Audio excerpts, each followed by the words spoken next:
Okay, welcome back from the break. Please have your seats. Our next panel will address both the mechanics and the practical applications of the FDII tax incentive for exports, which can provide significant tax benefits to those companies that qualify. In addition, the panel will also address the BEAT regime, which is intended to protect against base erosion of the U.S. taxable base caused by excessive deductible payments made to related foreign persons. Panelists include Michael Plowsian, who is a principal in the Washington National Tax Office of KPMG. Prior to joining KPMG, Michael was a senior advisor on base erosion and profit shifting at the OECD. Michael Caballero is a partner in the Washington, D.C. office of Covington and Burling and a vice chair of the firm's tax practice. Michael recently served as International Tax Counsel in the U.S. Treasury's Office of Tax Policy. Peter Blessing is a member of the International M&A and Complex Transaction Groups in KPMG's Washington National Tax Practice. Peter was a former chair of the tax section of the New York State Bar Association, has taught as an adjunct professor at Columbia Law School, and most recently served as president of the USA branch of the International Fiscal Association. Douglas Palm serves as International Tax Counsel in the Office of Tax Policy at the U.S. Department of the Treasury. Prior to joining the Treasury Department, Doug was an international tax principal with KPMG's Washington National Tax Office. Michael P., over to you. Great, thanks very much. Good morning, everybody. Really happy to be here. We're going to be talking about the other two of the big international provisions that came out of tax reform, foreign-derived intangible income, or FDII, which is essentially benefiting exported goods and services, and the BEAT, as Larry introduced. We have a lot of material to cover, so we're going to jump right into it. We assume that most people have some familiarity with these provisions at this point, but we are going to do a little bit of a level set just to get started and make sure everybody has the context for some of the meat of these provisions. FDII is really the flip side of GILTI, which the last panel talked about. The idea being that if you're going to tax CFC earnings currently at a reduced rate, you need to provide a similar sort of provision, a reduced rate for sales directly from the U.S. to foreign markets so that you reduce the incentive to shift that income from the U.S. to a CFC. So Section 250 provides the deduction for both GILTI and FDII for foreign-derived intangible income and tries to get to an effective rate on FDII of 13.125% until 2026, and then after that 16.406%, and those don't take into account foreign tax credits, if any. There's a taxable income limitation on the deduction, so if the sum of FDII and GILTI is greater than taxable income, then the amount taken into account for purposes of the deduction is reduced. As a number of people have pointed out already, the terminology in the statute is a little bit misleading. Right, so foreign-derived intangible income does not necessarily have anything to do with intangibles. You don't have to have your IP in the U.S. to get FDII, although if you do, it might help generate more income that might qualify for FDII. Another sort of fundamental issue is that FDII is not actually a category of income. It's a calculated number that ends up with a mishmash of different types of income. And that can lead to interesting foreign tax credit questions that we're not going to have time to get into today. But it is something to be aware of, that it's not by itself actually a category of income. It's a calculated number. So what is FDII? Well, it's a whole series of definitions. FDII is the deemed intangible income times the deduction eligible income divided by the times the foreign derived deduction eligible income divided by deduction eligible income. Okay? So all of this really starts with deduction eligible income. Deduction eligible income is effectively gross income, but excluding Subpart F income, GILTI, financial services, domestic oil and gas, and foreign branch income. Yep. Yeah, so I just wanted to interject here. Financial services income is one of the carve-outs. And so you might ask, if an asset manager receives a management fee, let's say from a Cayman company, is that management fee potentially excluded under financial services income? You would say, well, you would think so. It's certainly, if you look at the relevant regs, 904-4E, it's described as an active financial services income. But the cross-reference in this statute is to an entity, the entity must be a financial services entity. And in a typical case, an asset manager is going to have a carried interest as well as the management fee. And the test is an annual test based on gross income. And in order to be a financial services entity, 80% of the gross income has to be of the active nature. And generally, in a year in which there's a carried interest, as long as that income is reaped, that's going to be passive income, because the categories that break down are active and passive, and it's very hard to say that the carried interest, once included on the return, is anything other, included on the return at a zero valuation in accordance with the RevProc, is anything other than passive. So you take this basically residual gross income, and you subtract out properly allocable expenses to get to a net number, which is your deduction eligible income, DEI, right? So then you take DEI and you subtract out a 10% deemed return on your tangible depreciable assets.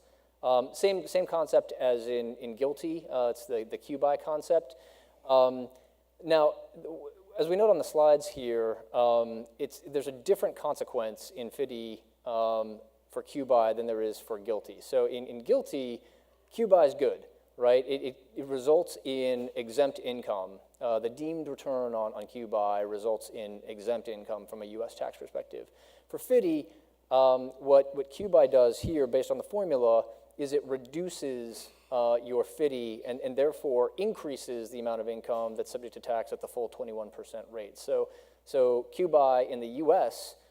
Is bad for FDII purposes. And so at the margin, it creates an incentive to shift tangible assets out of the U.S. into a CFC. Probably not the incentive that was intended, but that's sort of where we are. So now we come to foreign-derived deduction eligible income, right? And that is any DEI, so this residual pot of gross income, that's derived in connection with the sale or lease or license of property to foreign persons for foreign use, or is derived in connection with services provided to persons or with respect to property that is not located within the U.S. And so pretty clearly, right, this is intended to provide a benefit to exported goods, exported services. It can benefit royalty income coming from outside the U.S. into the U.S. And I think really one of the questions here is how are other countries responding to this provision in tax reform? And Doug, wondering if you could tell us sort of what reaction you're seeing and what Treasury is doing at the OECD to sort of respond to that. Sure, Michael, thanks. other countries have raised the issue of whether the FDII regime, and I'm not used to the term FDII quite yet, but FDII is consistent with the standards of the Forum for Harmful Tax Practices, which was the work of Action 5 as part of the BEPS project that's continuing to go on. Some EU jurisdictions in particular raised this regime as something that should be looked at by the Forum of Harmful Tax Practices. We believe that this regime is consistent with the standards of FHTP or the OECD standards, largely for the reasons you mentioned, Michael, before, that this regime is intended to provide parity between U.S. companies holding their IP in the U.S. versus U.S. companies having their IP in CFCs. If there was by going to a territorial regime, if there was no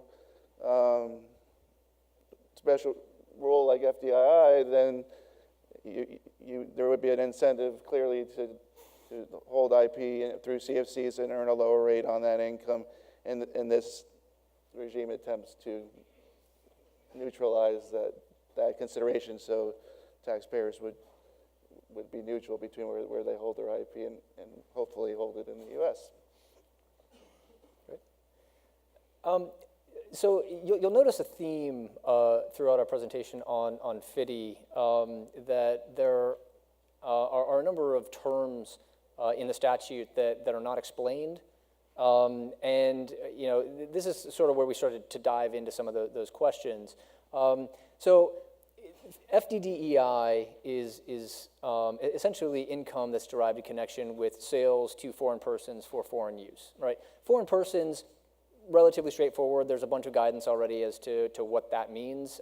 There probably will be questions about how you document whether somebody is foreign for this purpose. But that sort of definition does exist.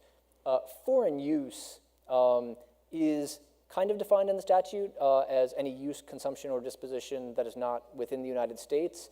But that has to be established to the satisfaction of the Secretary.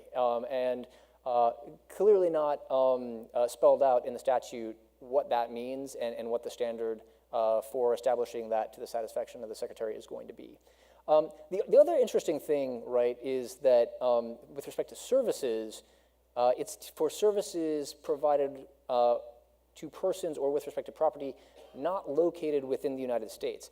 That is definitely not the same standard as foreign person, right? But it's not clear what that means. When is somebody located outside of the United States, and where is an entity located? Not clear from the statute or the legislative history what exactly that standard is going to mean.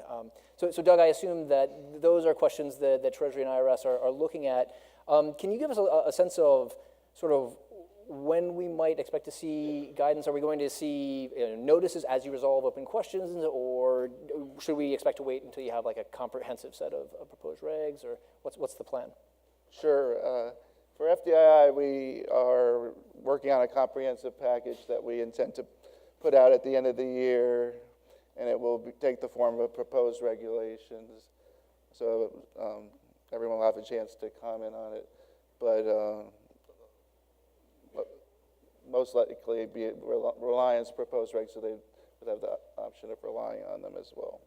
So this located issue is a very strange concept because it's the opposite of our source rule, right? So you're looking to where the recipient of the services is, and then when you're trying to say where a company is located, are you looking to management and control, or certainly probably not just place of organization, but maybe that's a presumption, maybe that's a fair rule of presumption. Then you have per se rules that go different ways, safe harbors, but to me, it's just going to be a complete mess, but I'm looking forward to your guidance, Doug. We know there are a number of issues here, some of which we will be talking about, some which Michael just talked about. We intend to address them, and clarity is needed, provide clarity. So now I'm going to want to come back to some of the earlier definitions. There are a number of issues that I just sort of breezed over in my overview. that are really important to understanding how this provision works. So, and on which we're going to need guidance, right? So one is this issue of allocating expenses. The statute says to determine your deduction eligible income, you have to subtract out properly allocable expenses.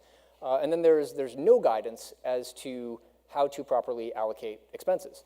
Now, there are existing rules in other contexts, like the 861 rules for allocating expenses for purposes of U.S. versus foreign source. And in the absence of other guidance, it might be reasonable to look to those other rules and try to apply those here for FDII purposes. Now, that does mean that you're going to have to look for various apportionment keys in terms of maybe foreign sales versus U.S. sales or those types of things. But there are a number of unanswered questions, certainly, as part of that determination. A related issue here is how do you calculate FDDEI, right? The statute says that FDDEI is any DEI derived in connection with these types of sales or services. Now, you might look at that and say, okay, well, if I've got $100 of DEI and 20% of my sales are foreign, then I've got $20 of FDDEI, just to sort of take a whack it up approach is the technical term, I think. And that makes some sense. The problem with that, though, is that there's nothing in the statute, again, that tells you what the right apportionment key would be for taking up that sort of proportionate approach. The other problem is that your foreign sales might be much more profitable or much less profitable than your domestic sales, and doing a proportionate allocation doesn't really take that into account at all, right? And so the obvious alternative is really to calculate FDDEI the same way you calculate DEI, which is you start with the sort of residual gross income and you subtract out properly allocable expenses. Now, you need to figure out how to allocate those expenses, but you have to answer that question anyway for purposes of determining DEI. The other interesting question that arises then is, well, what happens if your FDDEI is greater than DEI? So you end up really with a fraction in this formula of greater than 1. And that can happen if, for example, your domestic sales are loss-making and your foreign sales are profit-making, right? Should you be allowed to have a fraction that's greater than 1? Should FDDEI be capped at the amount of DEI, right? There's the sort of any, in the statute it says any DEI. Does that imply a cap? Is that something that Treasury is sort of looking at? Are there thoughts on how that ought to work? Yeah, we definitely are looking at that question, and you raise an interesting issue. I don't think it's clear that the statute intends you to get a result of a fraction greater than 1 or more than 100%. But yeah, I can see, depending on how you calculate FDDEI, there are ways that depending on your methodology, that you could come up with that. We haven't resolved that. It was something we're looking at. It's a good issue. My preliminary reaction is that it's hard with the statutory language to get to a result where you would have a fraction that's greater than 1 here, that was contemplated that FDDEI is a subset of DEI, but again, we're looking at that. Okay, great.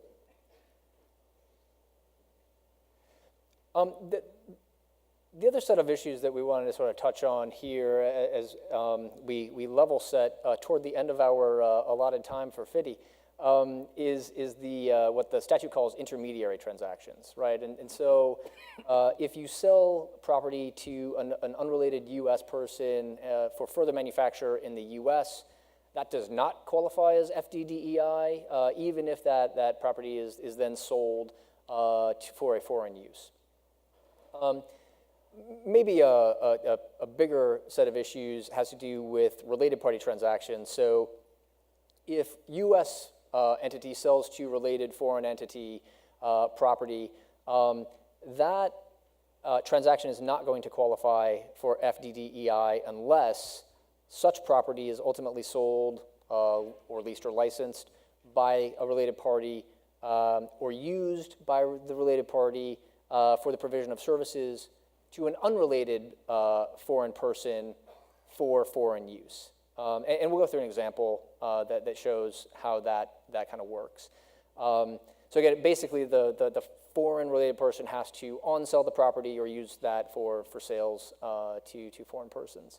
For services provided by the U.S. to a related foreign person, that transaction does not qualify for FDDEI unless such service is not substantially similar to services provided by such related party to persons located within the United States. Now that sort of implies, or does imply, rather, that if the CFC provides substantially similar services, or related foreign person provides related foreign person services, substantially similar services to a person or maybe two people within the United States, then none of the income on the transactions, on the services by the U.S. to the related foreign person would qualify as FDDEI. So effectively a cliff effect if there are U.S. customers of the related foreign person. It's not clear whether that was intended, but that seems to be, again, what the statute says. So let's go through this example relatively quickly. We've got a U.S. manufacturer that sells widgets to its CFC distributor. That CFC distributor makes sales of those widgets to non-U.S. customers for a foreign use and some sales to U.S. customers. So the sale of the widgets based on the statutory language by U.S. manufacturer to CFC distributor seems like it would qualify in part for FDDEI based on the sales that go from CFC distributor to unrelated foreign customers.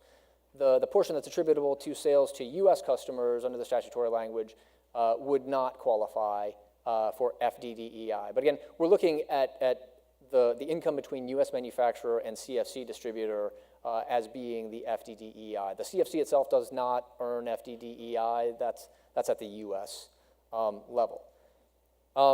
So as we mentioned as well, there is at the margin an incentive to move tangible assets offshore. So one thing you might consider in this case is, should the CFC distributor become the manufacturer, right? Move those tangible assets offshore. Obviously, with the changes to 42, 367, that becomes a more costly proposition. So it may or may not make sense, but those are the kinds of issues that people are looking at. I don't know, Peter, you want to go through the next? Sure, thanks. So in this example, we have the U.S. parent owning a CFC, and let's stop there for a second. The CFC is the U.S. parent is providing services to the CFC, so the CFC is a foreign person. So far, so good. We don't have any complications here. Assume its operations, its management, et cetera, outside the U.S. Now the question is a related party. So are the services substantially similar that the CFC then provides to these other various trio of entities there underneath? Are those, if those are substantially similar, then the tested FDDE services, which is the income derived by the U.S. parent from the CFC, would be kicked out, and maybe with this cliff effect that Michael described. So one question is, what is substantially similar? I would argue it should be extremely narrowly construed, but I don't know, Doug, if you guys have given any thought to it. Will you provide guidance in the future? You will provide guidance. Yeah, we absolutely will provide guidance on that. So in the three cases, one is just to an unrelated U.S. company. So the CFC is now providing, let's say it is substantially similar services to an unrelated U.S. company. Well, that would seem to be a problem. Now, I said I would construe it very narrowly because what's the theory here? What's going on? U.S. parent is providing services to CFC. CFC is providing services to a U.S. party.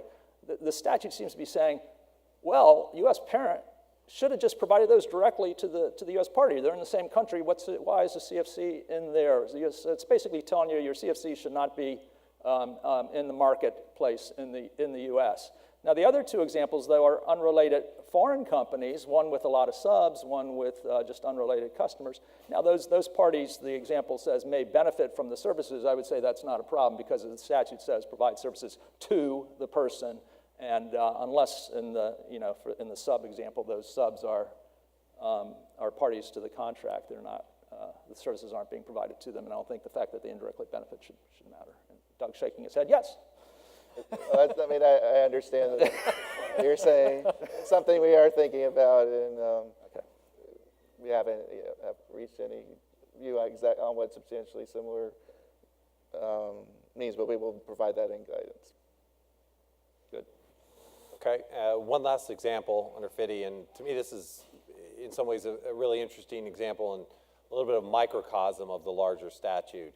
And by that I mean there are a lot of complicated aspects of each of these provisions, FDII, GILTI, et cetera, but probably the most complicated piece of everything is how do you put these different regimes together as a practical matter when you're thinking about how to structure post-tax reform.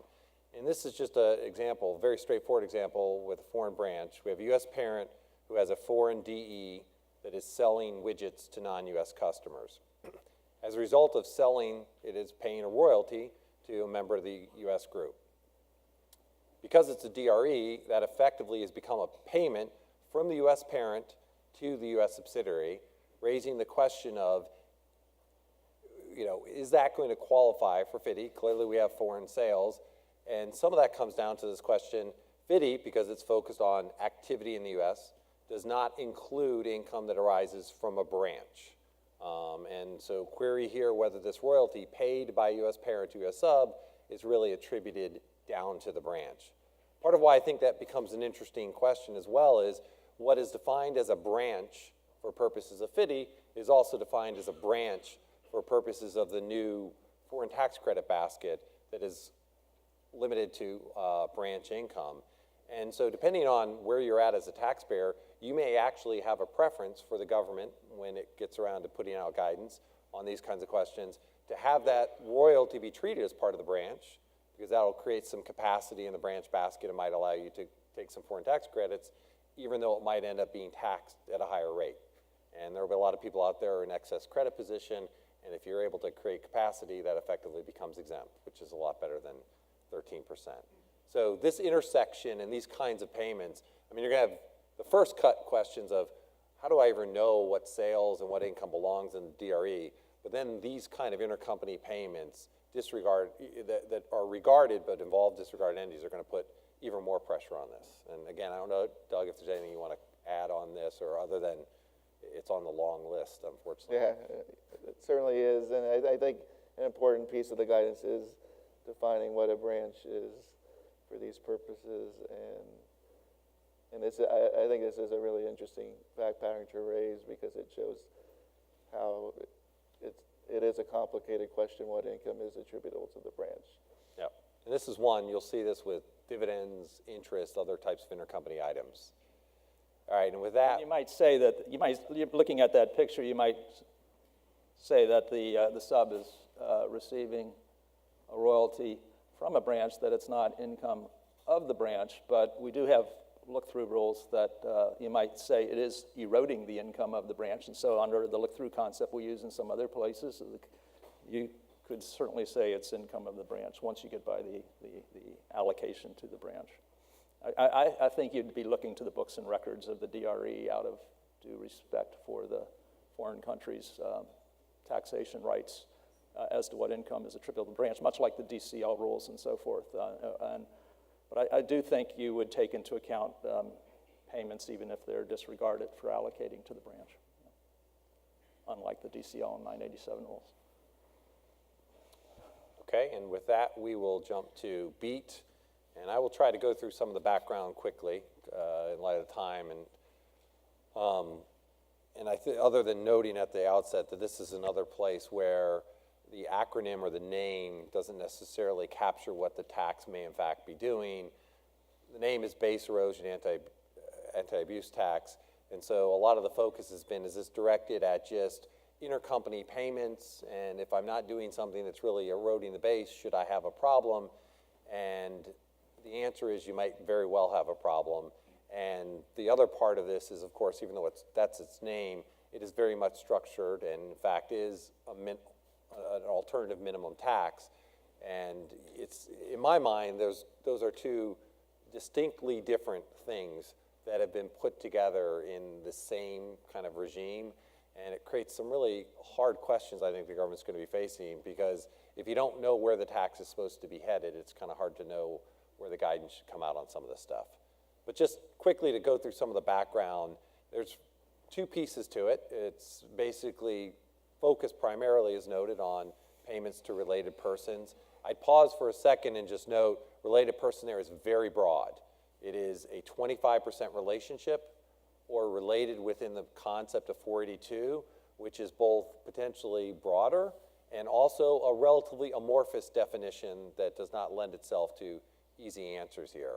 But it also throws that whole base erosion up, and it sort of raises that first question, right? Base erosion at the easiest case, I own two companies, one's in the US, one's outside. I pay $100 of interest. I move 100 of tax base out of the US and move it outside the US, and I've saved, in the new world, $21 of tax, right? In a world where that related party offshore can only be 25% owned, it sort of raises that question. I'm paying $100, I'm reducing my tax base by 100 or saving $21, but I'm doing it by giving $75 to an unrelated person, which is a slightly different computation than when you're just moving money around within your group. So the two pieces, though, just to jump into how does it work, you need to, one, be an applicable taxpayer, and then the BEAT then operates like this alternative minimum tax. You're going to compare the liability you have under that tax with what your regular tax liability is. To the extent the BEAT is higher, you're going to pay that added amount. Sort of jumpy to it. All right, taxpayers that are hit.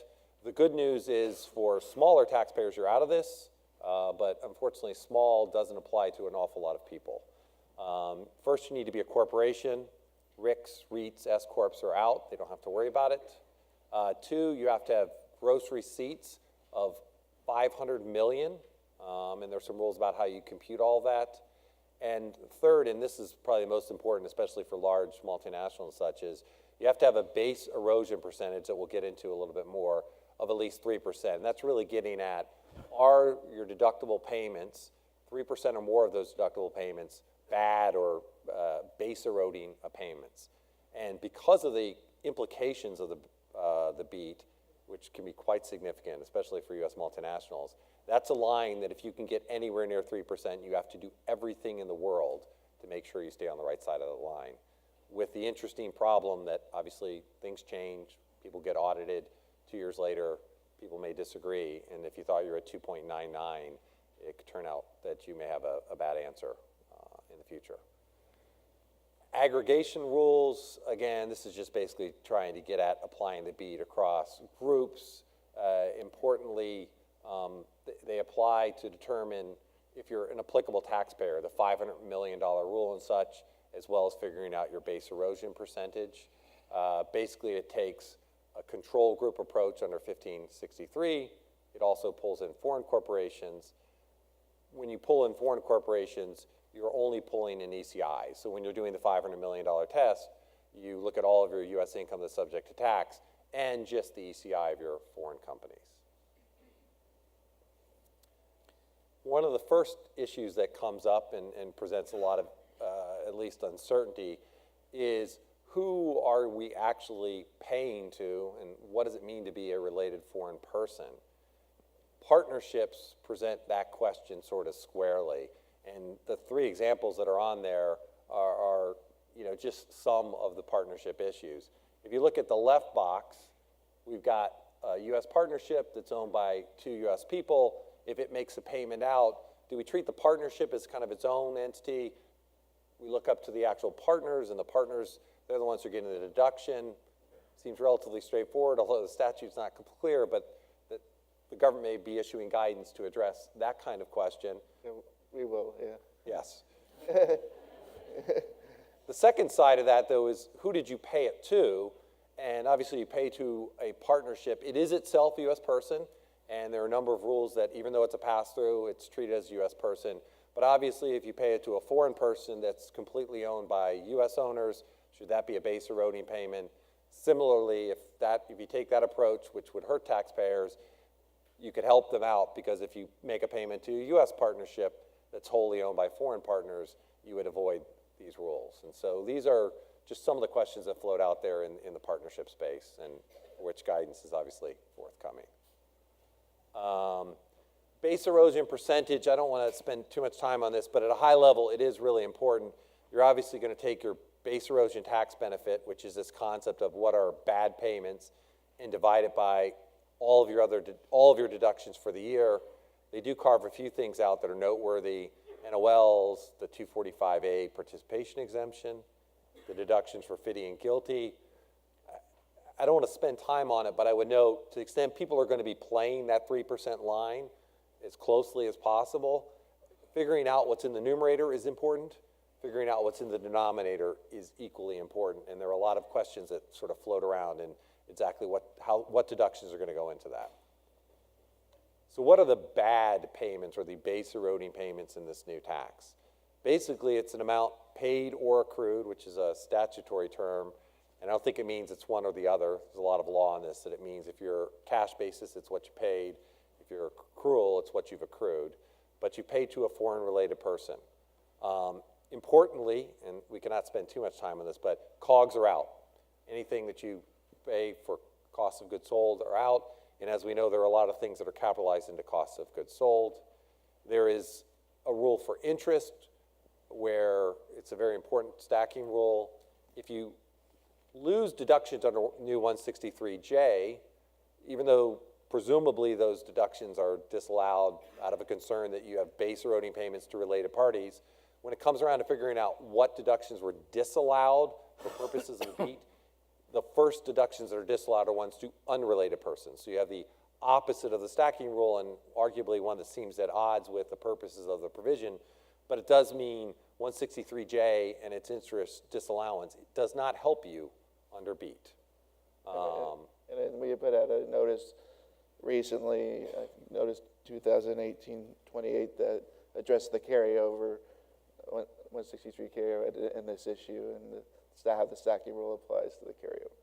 Yeah.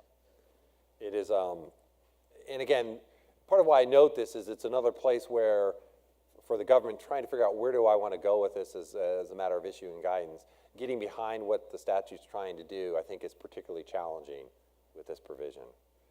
Importantly, it isn't just payments that are out.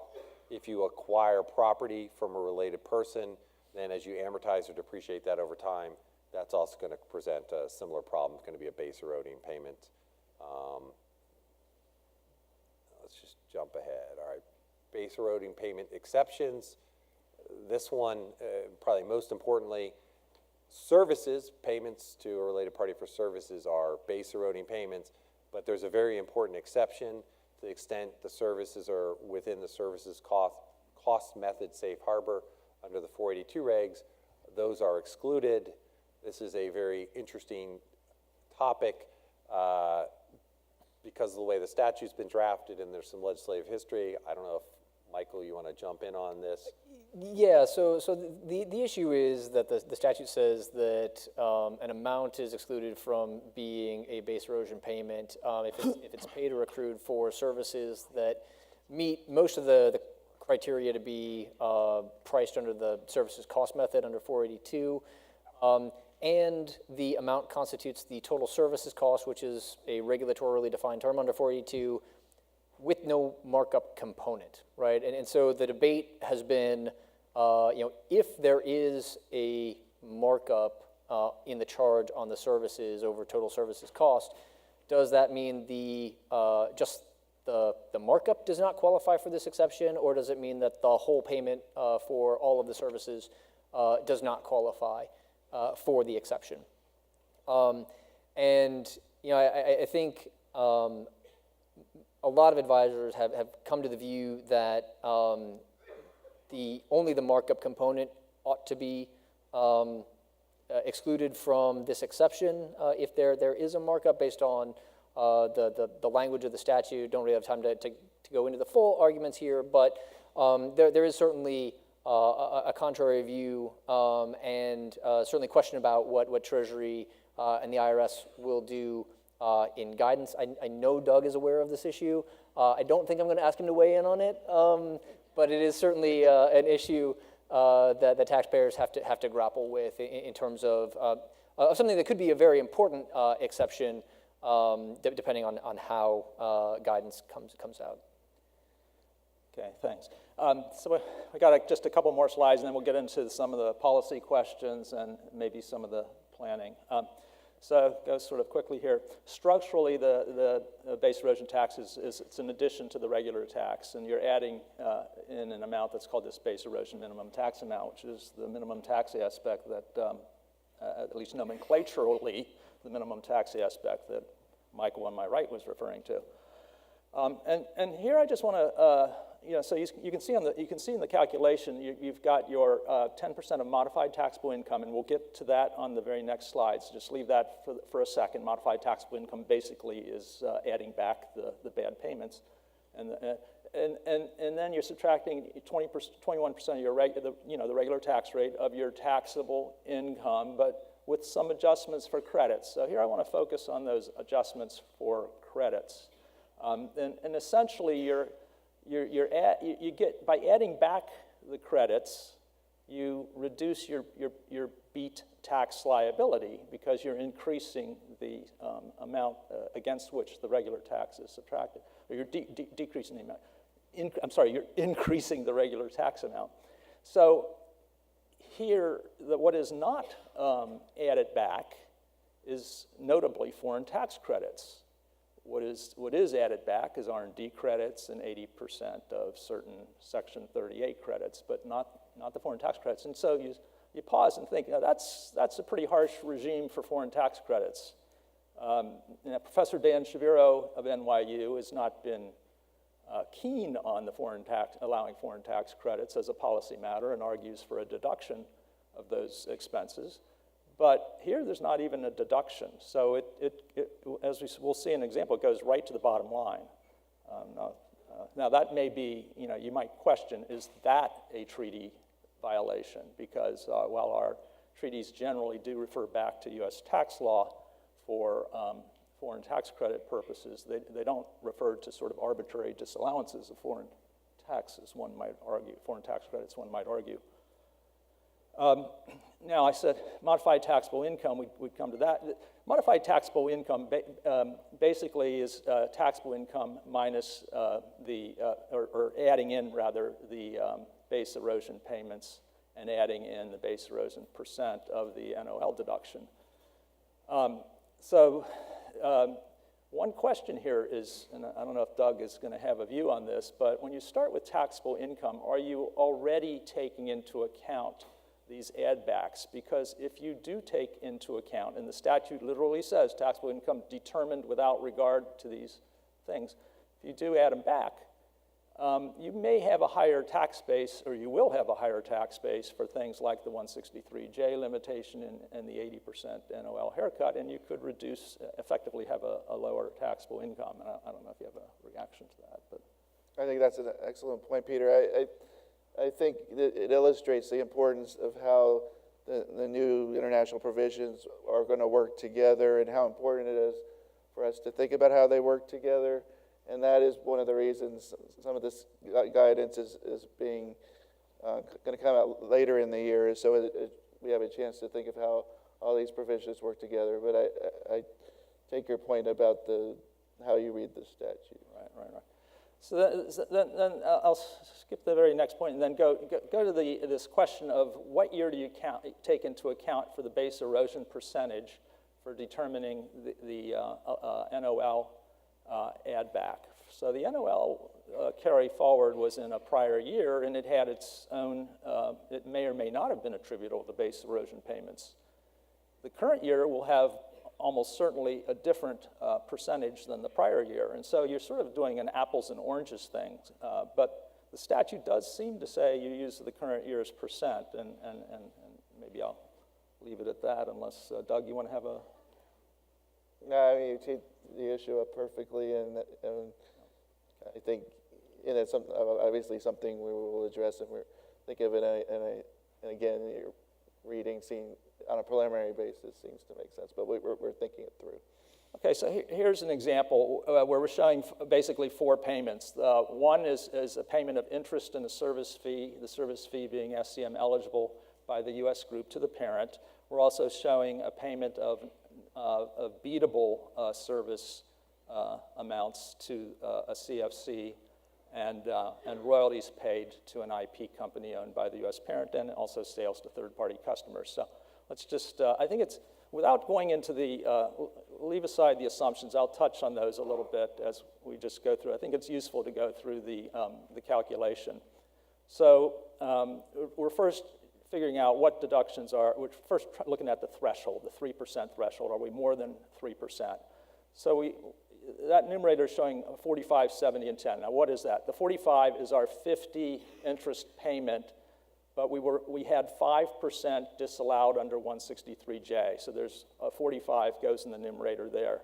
The 70 was the royalties to that IP company, and the 10 was the service payments that did not qualify for SCM. So that's our numerator. And basically our denominator, the statute says all deductions, but you exclude certain things, and one of them you exclude is SCM. So while I had 405 total deductions, I took out the 5 SCM, and I get 400 in the denominator. Anyway, that's more than 3%.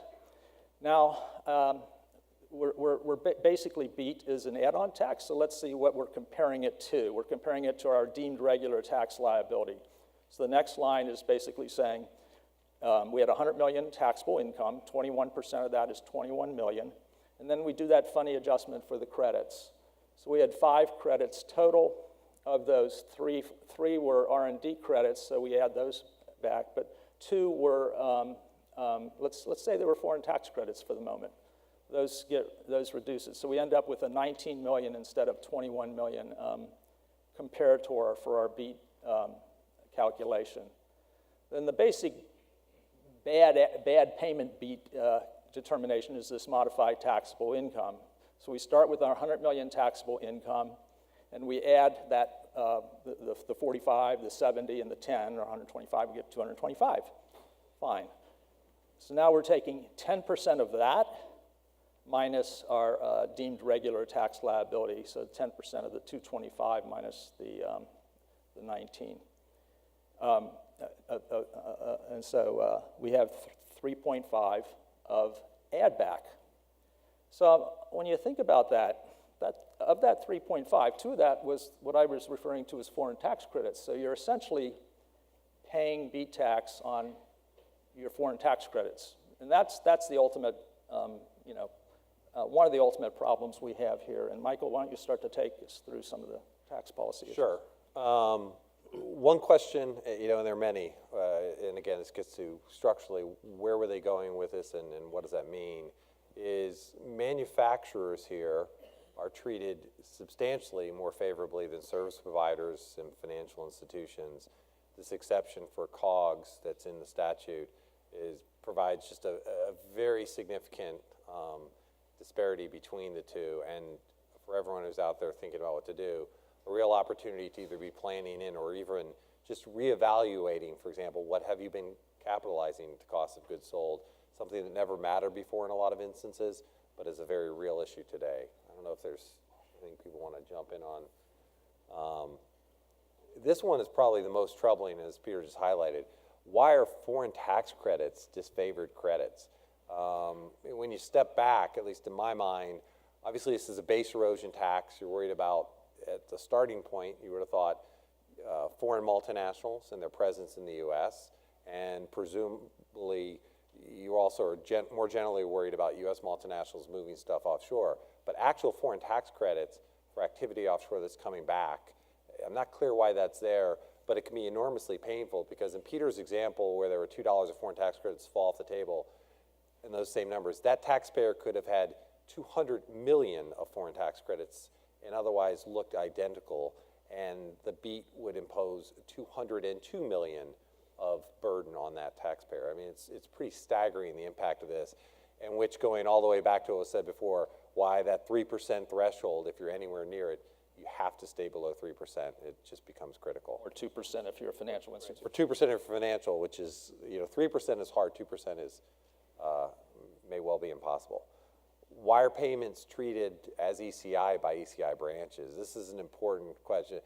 You would think base eroding would mean if I take a payment, I get a deduction for U.S. tax purposes, and the income ends up outside of the U.S. tax net, but of course that isn't how it works. If it's a payment to a foreign company that has a branch, and obviously it needs to be a related person, so you could wholly own that foreign company, even though you're picking up all that income currently in the U.S. tax system, it's still a base eroding payment. And that also applies when you make a payment out to a CFC, where you're picking up, maybe it's GILTI and you're only picking up 10.5%, but nonetheless, all the income is in the system. On that one, you wonder whether the Treasury will take the hook of the fact that ECI payments are essentially excluded for the threshold percent and for the base erosion percentage, and use that as a policy justification, let's say, to create an exception, a broad exception, a more broader exception. This last one is, why don't we do this on a net basis? I mean, this is a gross basis concept that's built in there, and you're looking at your base eroding deductions against your gross deductions.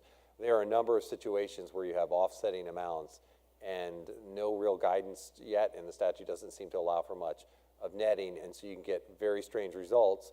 Financial institutions are a great example where they have huge positions going in opposite directions that produce very significant gross amounts, but as a practical matter, those net, and they actually net because those financial institutions intentionally are taking those offsetting positions, and until now, that largely never mattered.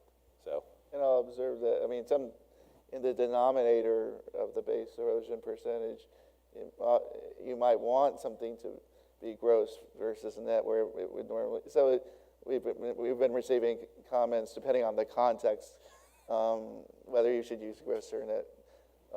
But your point is. No, and it's a very good point. I mean, depending on where you're at, and that's just a broader point on all this. Intuition is dead. Long live modeling, which is something I said yesterday. Like, there is no way to intuit where you will end up under these rules, even in one particular regime, let alone taking into account all these various interactions, unless you just run the numbers. Okay, so we'll just go. On the first one, SCM, we talked about that. I'll just say that the statute, if you try, I won't say this, but I was going to try to. You're going to say it now, though. It's difficult to have a logical construction of the statute because if it's looking at base erosion, there is no distinction between a 2% markup on cost and the cost itself. You are paying for jobs outside the United States, whether you're paying for jobs. Same thing for COGS. You're paying for jobs outside the United States. So if they were worried about factory migration, they weren't. I mean, so it's just such an arbitrary rule that it's hard to make any sense out of it. The next point I say is, why do we ever penalize the U.S.? Why are we penalizing U.S. companies that basically act as the principal for their foreign group? You're forcing them to restructure to make the foreign company the principal, which they will do, but it doesn't make any sense. And the third point is, for financial institutions, why we really need a conduit type of look-through for total loss absorbing capacity instruments and similar regulatory instruments, because these entities cannot restructure. They cannot simply say, we'll just go to the market directly. It's got to come through the foreign parent into the international holding company. And this is ordained by the regulators, so it's got to be okay as a policy matter. And then you look at the anti-abuse rules, and they say, oh, conduit, we should look through conduit. That's, we should look through conduit from an anti-abuse. What's good for the goose is good for the gander, and it should apply there too. And the last, we really, I guess, Larry's got nothing better to do than to stand up there at the podium, but we really wanted to spend a fair amount of time on anti-abuse rules because, some of us think there can be no abuse if you are restructuring in a way that is consistent with not base eroding in the U.S. sense, or you're just restructuring to be more direct. So a lot of the planning things that we've been talking about, that we would be talking about, would involve taking the U.S. out of the middle or taking the foreign company out of the middle and making it a more direct relationship. So I don't understand when they have an anti-abuse rule that says if you restructure so as to cause something that's characterized as a beat payment to not be a beat payment, or to substitute a not a beat payment for a beat payment, how that really applies in the normal history and good history of permitted tax planning and substantive restructuring. We could go on, but... Okay. Well, thank you, Michael P., Michael C., Peter, and Doug for your comments on FDII and the BEAT regime.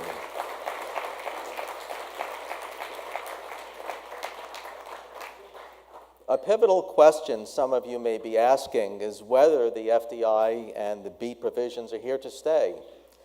That is, as a legal matter, arguments are being raised, among others, that the BEAT may violate the non-discrimination article contained in the OECD Model Treaty and U.S. income tax treaties, and that the FDII may be an illegal export subsidy under the WTO rules. For this fascinating topic, which may impact the application and the longevity of these provisions, our speakers will include Mark Levy and Matthew Yo. Mark Levy is a partner in the New York office of Baker McKenzie. He has over 40 years of experience in international taxation and is a nationally recognized expert in his field, particularly in structuring and defending transfer pricing strategies. Mark is a prolific writer and speaker and is well known in the international tax community.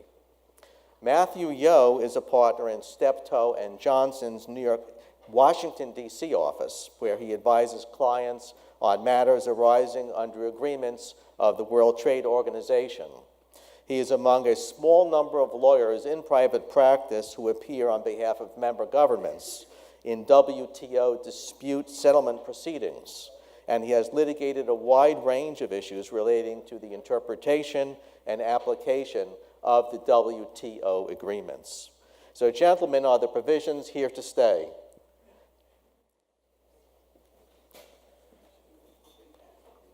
Thank you, Larry, for the introduction. Matt and I have this unusual topic to talk about whether the BEAT and the FDII will lead to world trade sanctions. What will be the ramifications from that? We're going to try to dog and pony a little bit because as the tax guy and as the trade guy, we have slightly different perspectives.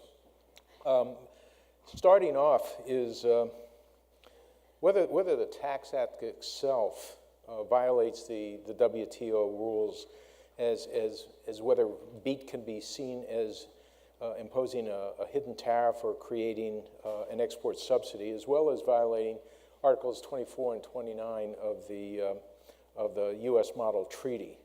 Let's take a step back a second. BEAT was originally enacted because there were concerns of deductible expenses that would erode the U.S. corporate tax base. The concern emanated from the concern for inversions and the fact that U.S. companies would be loaded up with debt and be making payments to low-tax foreign jurisdictions and certainly eroding the U.S. tax base. Preceding the BEAT, we went through a House bill that talked about the border adjustment tax. And the border adjustment tax would have applied a 20% excise tax on all deductible payments to foreign parties, including COGS. Whether by design or ineptitude, they figured out that this provision would have clearly violated the anti-tariff rules and the non-discrimination rules of GATT, and the BEAT was born. And the BEAT is much narrower. It excludes COGS, but it only covers interest in royalties. Well, there are two significant concerns for the BEAT. One is significant and one is more academic. The first is, and Peter Blessing addressed this very generally, is the preferential treatment given to the R&D credit when it's added back into the regular tax liability. And obviously that's a dollar-for-dollar tax benefit without regard to the BEAT position. But this subtle change puts the R&D credit in a more favorable position than other credits, such as the Section 38 credits and the foreign tax credits. And it makes it look more like a subsidy. Well, R&D subsidies have been actionable items that can be challenged by the unilateral countervailing duties provisions, and these challenges must show that the subsidy is specific and it's injurious. The problem is these kinds of challenges have been subject to very little enforcement.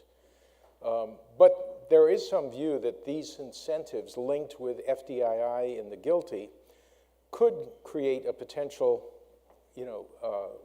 prohibitive subsidy.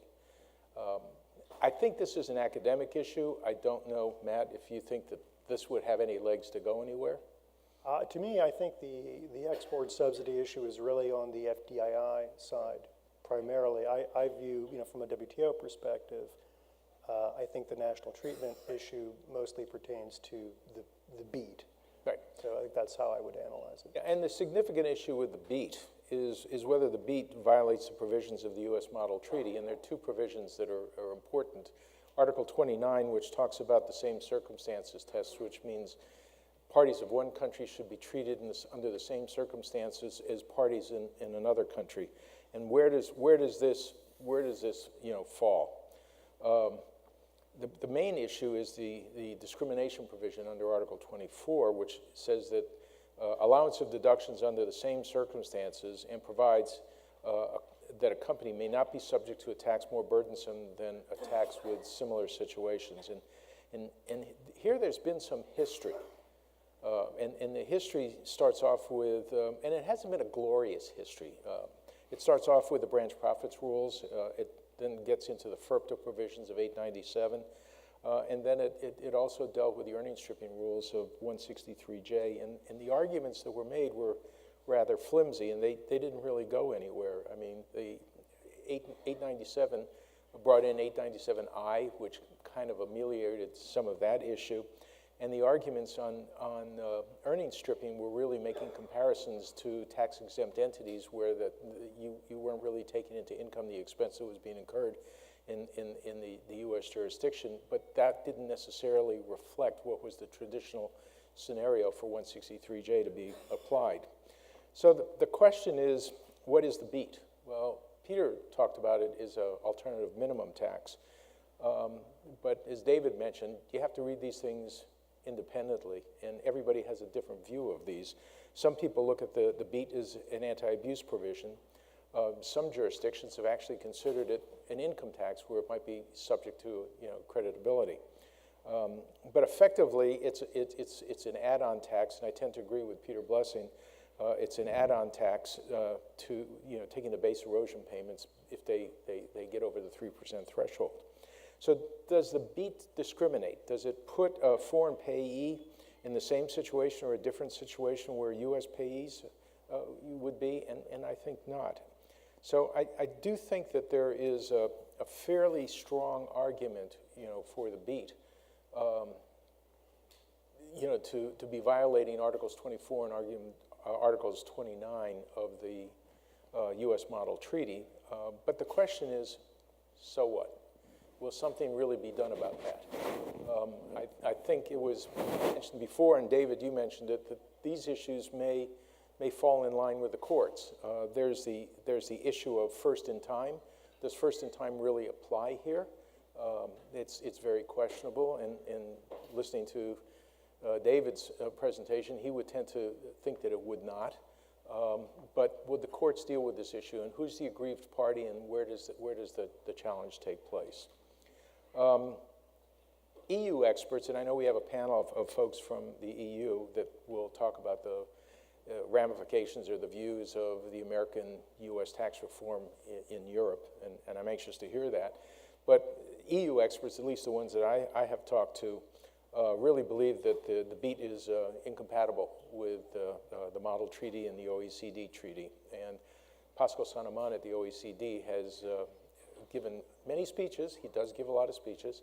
But he has addressed this particular issue, and in addition, he is looking at this issue in conjunction with the FDII and the GILTI as whether it creates a harmful preferential tax regime such that the U.S. would be considered a tax haven and be blacklisted.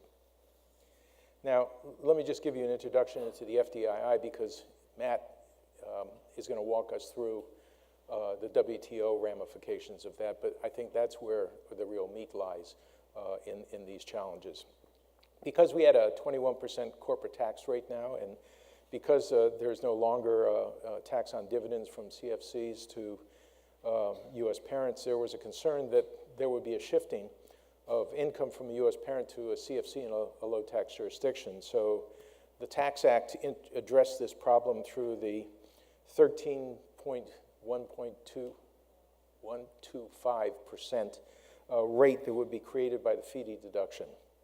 And the question here is, does this create a prohibitive subsidy that's contingent on export under the subsidy and countervailing measures agreements? And would sanctions be imposed if approved by the WTO dispute resolution body?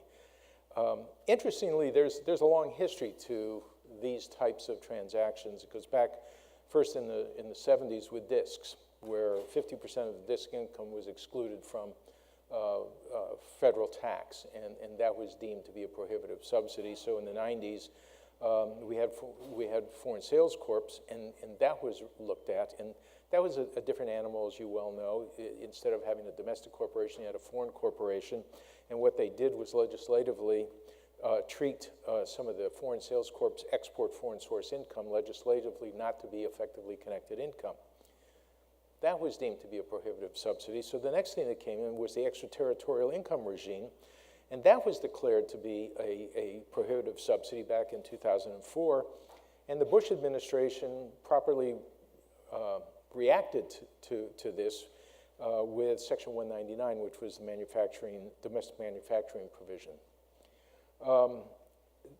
The OECD is arguing that these provisions, again, create in total a tax haven, that they should be blacklisted. And what's more important, and again, I look forward to hearing from our foreign counterparts, is 5 ministers from the largest economic countries in Europe have communicated both to the White House and to the Treasury their views that these potential violations project a real warning of WTO noncompliance. That's going to be a very, very interesting issue. And the real question, and we'll talk about this later, is does this administration care? So, Matt, maybe you can walk us through some of the provisions that we were talking about with WTO and how that comes about. Sure. Well, let me begin by saying that my knowledge of tax it's about equivalent to my ability to understand Portuguese based on my high school Spanish. So if I understand every 10th word, I think I'm doing pretty well. Well, that puts you in good company in understanding this tax bill. Okay, well, good. I am getting that impression, even from the people here who are fluent Portuguese speakers, if you will. So I am here really, as I said last year when I spoke at this conference, I've kind of come from another planet. I've come from planet WTO. And what I am able to tell you about is how these issues are likely to be analyzed by the WTO, excuse me, and what that process looks like, and what the consequences would be of adverse rulings by the WTO. So let me cue up my slides here. As Mark has mentioned already, there are really two elements to this. The first is whether the FDII deduction is a prohibited export subsidy under the SCM agreement. And the second issue is whether the BEAT violates primarily the national treatment provisions of the General Agreement on Tariffs and Trade and the General Agreement on Trade and Services. So I'm going to look at these two issues. So at the WTO, there are extensive disciplines relating to subsidies. And subsidies are divided into two categories. There are prohibited subsidies, which are illegal, and then there are what are called actionable subsidies, subsidies that governments are allowed to provide to their domestic manufacturers, but as Mark alluded to, may be subject to countervailing duties or other types of offsetting remedies to the extent that those subsidies are shown to be injurious. So prohibited subsidies are pretty rare at the WTO. Most countries have learned how to avoid granting these illegal subsidies. So in order to establish whether something does constitute a prohibited subsidy, there are two elements to that. First, you have to establish that it is, in fact, a subsidy within the meaning of the WTO agreement on subsidies and countervailing measures. And then once you've established that it's a subsidy, you have to evaluate whether that subsidy is contingent upon export performance. So under the WTO rules, a tax measure, which is what we're talking about here, is a subsidy to the extent that it gives rise to what is called revenue foregone under the WTO rules. And to establish whether there is revenue foregone, you need a baseline. You need to figure out, okay, what would the baseline tax treatment of this transaction be but for the thing that we are analyzing as a potential subsidy?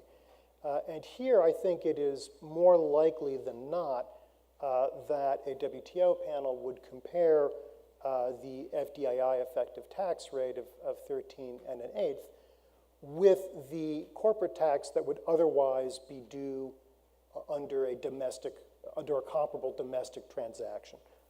And so on that basis, I think that gets you to the difference between 13.125 and 21.75 or whatever the... Would they only do that, or would they possibly look at if you're selling a product in the United States and outside the United States, and the difference in terms of the diminished margin on that particular product? Well, I think they're going to look at it in terms... Yeah, they're going to look at it in terms of how does this foreign transaction compare to the like transaction in the United States. Right. And I've heard some suggestion that, well, maybe there's not a subsidy here if you compare FDII against GILTI and view the two, broadly speaking, as canceling each other out. I don't think that that is how the WTO would analyze it. I think they're going to look at it relative to the generally applicable corporate tax rate. So on that basis, I think there's a pretty good argument that there is a subsidy here. I think the real issue in the WTO analysis is going to be whether or not this is a prohibited subsidy, that is, a subsidy contingent upon export. And broadly speaking, a subsidy is export contingent if it creates an incentive for the recipient of the subsidy to export more goods than it would otherwise export. And let me pause here for a moment. The WTO only has subsidy disciplines relating to trade in goods, right? That's why I'm focused on goods. There are no subsidy disciplines relating to trade in services. So from an FDII perspective, I'm looking just at its impact on trade in goods. And because under the system, because foreign-derived deduction-eligible income increases in proportion to the amount of goods that are sold to foreign persons for a foreign use, I think the FDII deduction would appear to create an incentive for companies to export more in order to benefit from a lower effective tax rate. And so seen in that way, it appears to give rise to an export contingent subsidy. In particular, the SCM agreement, which is the WTO agreement governing subsidies, has something called the illustrative list of export subsidies, 15 or so defined types of subsidies that the members agreed are prohibited export subsidies. And one of these, they are referred to by their item numbers, is item F of the illustrative list. And it refers to the allowance of special deductions directly related to exports or export performance over and above those granted in respect to production for domestic consumption in the calculation of the base on which direct taxes are charged. And as I said at the outset, I'm not a tax guy, but that, to me, from an outsider's perspective, seems to be a pretty apt description of what the FDII deduction is. And that gets to the heart of the argument that the OECD is making, that it's a prohibitive tax haven. For this reason. Right. Yeah. I don't know if that's going to have legs, but if there is going to be sanctions, if this gets turned down by the WTO, you would also have the U.S. blacklisted.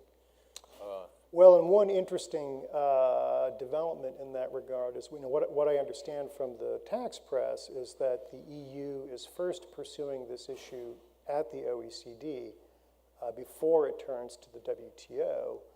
And one reason that they might be doing that is to, in effect, get a prior finding by the OECD that this deduction is, in fact, of this type. Well, I think that ship has sailed. Yeah. Because the OECD now is trying to fast track this, and they have clearly made a decision that these are prohibitive transactions, and it's a tax haven regime, and by seeking fast track review, they want to move this up to the WTO, and I think there's very strong support, though I'd like to hear the folks from Europe, but I think there's very strong support, at least I hear from my colleagues, to push this. Yeah, I think the EU has made pretty clear that they do intend to challenge this at the WTO. I think it's largely a timing issue and how it relates to the OECD process. From the standpoint of WTO law, and I understand that there will be people who say, well, you have to look at the FDII in the context of what the tax bill overall was trying to accomplish. The U.S. wasn't really trying to incentivize exports necessarily. But these questions of sort of motive and intent aren't really relevant at the WTO. The analysis is done on the face of the measure. How does it operate? Will it operate in practice to create an incentive to export?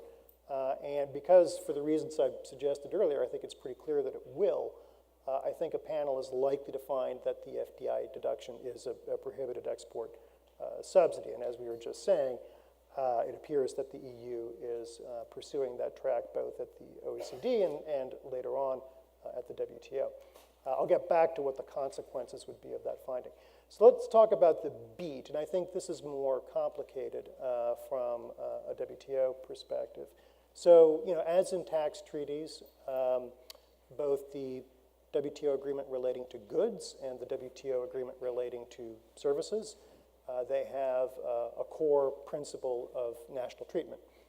And I think the issue here is whether the BEAT violates those national treatment provisions at the WTO. And I think what this comes down to, and we had a much more learned and informed discussion of this on the prior panel, but from my perspective, what I think it comes down to is whether the BEAT discriminates against foreign goods and foreign service suppliers relative to otherwise comparable domestic goods and domestic service suppliers. And so from the standpoint of goods, for example, the BEAT may violate the GATT to the extent that it results in the taxation of imported products in excess of the tax applied to like domestic products. I understand from my tax partners that because of the treatment of cost of goods sold, that this might be a relatively uncommon scenario in practice in terms of its impact on imported goods, but there are some scenarios where this could arise, but not that widespread. That's my understanding from my tax colleagues. I think the bigger issue really is on the services side. And so likewise, there's a principle of national treatment, and the same question arises. So does the inclusion of certain base erosion payments in service transactions with foreign related persons discriminate or result in excess taxation relative to the comparable transaction with a domestic related person? And if the answer to that question is yes, there's a pretty good argument that it violates the rule of national treatment. Unlike the GATT, however, and this is really quite important, the GATS has exceptions that are potentially quite relevant to questions of taxation. So, for example, the GATS exempts from violation measures that are aimed at ensuring the equitable or effective imposition or collection of direct taxes in respect of services or service suppliers of other members, other countries. And that exception is specifically defined to include measures that determine, allocate, or apportion income of resident persons or branches or between related persons or branches of the same person in order to safeguard the member's tax base. And so one could argue that that is what the BEAT is doing, but I would point out that that's not the end of the analysis. So just because you can establish that this measure, this tax, is of a type that is subject to this exception under the General Agreement on Trade and Services, doesn't mean that the United States is off the hook necessarily. And that is because for all of these exceptions, there is an overarching rule of, in essence, non-arbitrariness or least trade restrictiveness that applies whenever one of these exceptions is invoked. In fancy treaty terminology, this is referred to as the chapeau of the exceptions provision. And again, I understand from my tax colleagues that even if the BEAT fits within this exception, there might be an issue relating to the chapeau because, as I understand it, the BEAT is sort of, and Mark, welcome your thoughts on this, but the BEAT is sort of a blunt tool to address what could otherwise be addressed through more effective enforcement of transfer pricing rules, for example. It's just sort of like, we're done with this. We're just going to enact this broad, sweeping rule that has a pretty significant trade impact when we could have done it in a more calibrated way. I think that's right, absolutely. And I think there's a number of ways they could have approached this without going through the BEAT. But let me take a step back, if I may. We're talking about services and interest in royalties, but what if a component of the BEAT was looking at the R&D services or looking at the failure to be able to take into account the foreign tax credits? And that in and of itself has to deal with, presumably, I'm earning money because I'm selling goods in the foreign jurisdiction. So indirectly, it's related to the sale of goods. If the WTO were to look at that, wouldn't they look at the GATT as opposed to the GATS? Well, if I'm following you, and the every 10th word rule applied there, as I understand it, for example, if you're selling goods abroad, there might be royalties baked into that. Well, there could be. Yeah. Okay, but there's certainly COGS, cost of goods sold, in its product, and that product you pay foreign tax in the jurisdiction on that product, and that foreign tax gives rise to a potential for a foreign tax credit, of which it's not being added back into the BEAT. Is that a problem? Well, in all events, both under the GATT and the GATS, it's going to come down to an analysis of what is the taxation of that transaction affecting foreign goods or foreign services relative to the taxation of the otherwise comparable transaction with a domestic related person, right? So I think everything has to kind of tie back to that in terms of whether there is a kind of de jure or de facto violation or discrimination against foreign goods or foreign services. So I'm going to pretend that I'm a trade lawyer, which is a stretch. If I had to argue the case, I'd prefer to argue the FDII and leave the beat in all of its problems to the tax treaties and the non-discrimination provisions in the tax treaties, because I would suspect that making that beat argument to the WTO would be an extremely complicated, complex Yes. argument. And you know, the key in litigation is keep it simple. Yeah, no, that's why I agree. I totally agree. I think, I mean, to my mind, the FDII is very clearly a prohibited export subsidy. I don't think there's much to debate there. I agree that the BEATS analysis is more complicated, in part because you have to take into account how this thing's going to operate in practice, right? Which we've already heard is mysterious even to people who fully understand this. So I agree with that the FDII is certainly the cleaner case here. So we thought it would be useful to just talk a bit about the dispute settlement process, which may not be so familiar to you.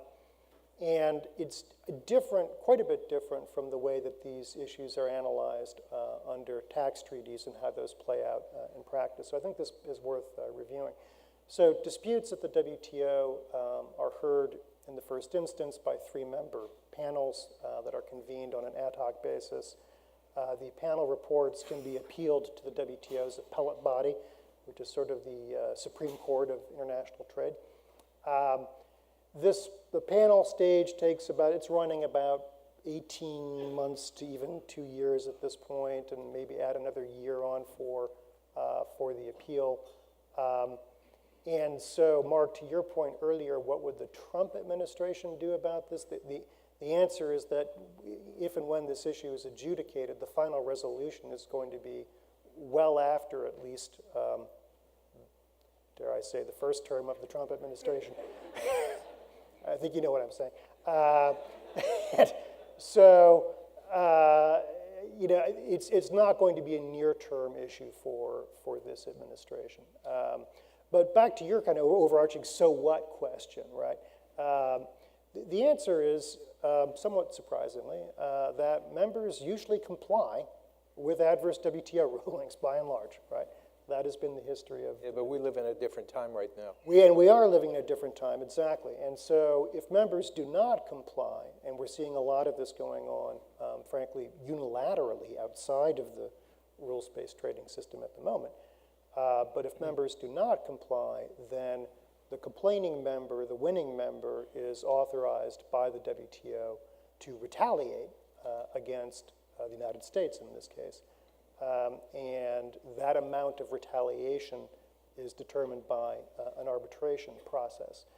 And the reason why that is relevant in this context, not only because of the current attitude in the United States toward international law and the multilateral trading system, but one of the few instances in which the United States has not complied with an adverse WTO ruling was in the case of Fisk, with the US Fisk case. That was one of the longest running disputes at the WTO.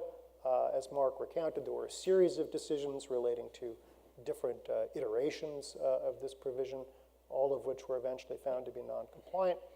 And the EU was eventually authorized to retaliate against the United States to the tune of $4 billion a year.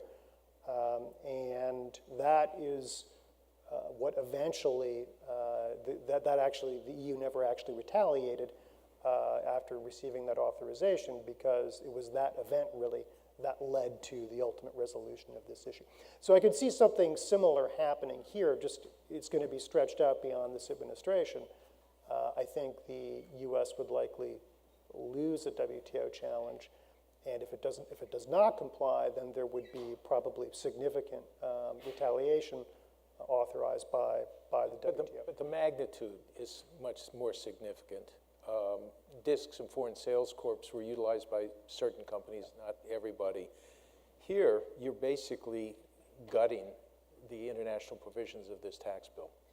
And that will be a very hard pill for this administration to swallow because it affects every multinational, not just Right. the ones that had This this. administration or a future Congress, for that matter. Absolutely. So, I mean, would this result in another tax bill that they take a different approach? I don't know. There's a lot of money and time and intellectual capability being invested in trying to understand what Washington has done. But by the same token, And that means starting all over again. yeah, it's a big undertaking, absolutely.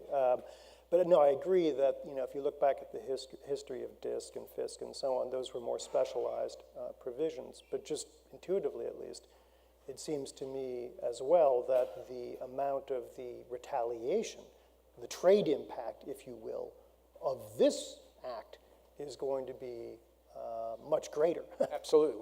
than And that was actually the point I was. and those provisions, right? So there are going to be, big consequences flowing in all directions here, coming out of WTO dispute settlement for sure. Well, the message may be, don't react to unwinding your international structure so quickly. It's going to take a few years for us to get this sorted out at the day. That's right. But if you unwind it and this takes place, then you may have put yourself in a position that you really didn't want to be in. Yeah. So I think we've got 1 minute and 42 seconds left. Yes.